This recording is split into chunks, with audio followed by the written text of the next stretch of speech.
2 సంవత్సరాల కాలంలో అభివృద్ధి, సంక్షేమం, ఉపాధి, ఉద్యోగాల కల్పన, ఓ వైపున వెళ్ళినటువంటి పారిపోయినటువంటి పరిశ్రమ మళ్ళీ రాష్ట్రంలో నెలకొల్పేందుకు ముఖ్యమంత్రిగా చంద్రబాబు నాయుడు గారు చేస్తున్నటువంటి ప్రయత్నం, ప్రధానమంత్రి నరేంద్ర మోడీ గారు ఈ రాష్ట్ర పరిస్థితులను గమనించి ఎంతో సహకరిస్తూ కేంద్ర ప్రభుత్వం ఈ రాష్ట్ర అభివృద్ధి, సంక్షేమానికి నిరంతరం కేంద్ర ప్రభుత్వం సహకారం అందిస్తుంది.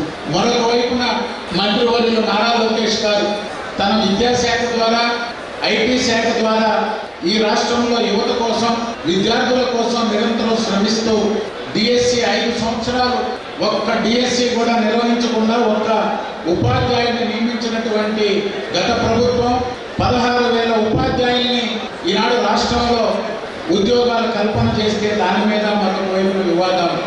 ప్రపంచమంతా ఐటీ పరిశ్రమని, సేవల రంగాన్ని ఆంధ్రప్రదేశ్లో నెలకొల్పేందుకు నారా లోకేష్ గారు ప్రయత్నిస్తుంటే నిరంతరం కేవలం విమర్శలకే పరిమితమైనటువంటి ప్రతిపక్ష వైఎస్ఆర్సీపీ కాంగ్రెస్ మొట్టమొదటిసారిగా మన నెల్లూరు జిల్లాలో క్యాన్సర్ సంబంధిత సంపూర్ణ వైద్య సేవలు ఇప్పుడు మన మెడికవర్ హాస్పిటల్ నందు అందుబాటులో.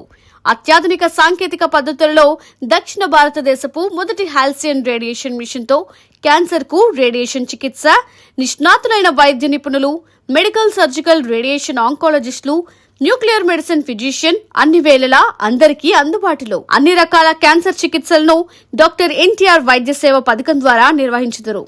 మరిన్ని వివరాలకు 086135003551 ను సంప్రదించండి. Medicover cancer institute, NH5, Chintareddypalem cross road, Nellore.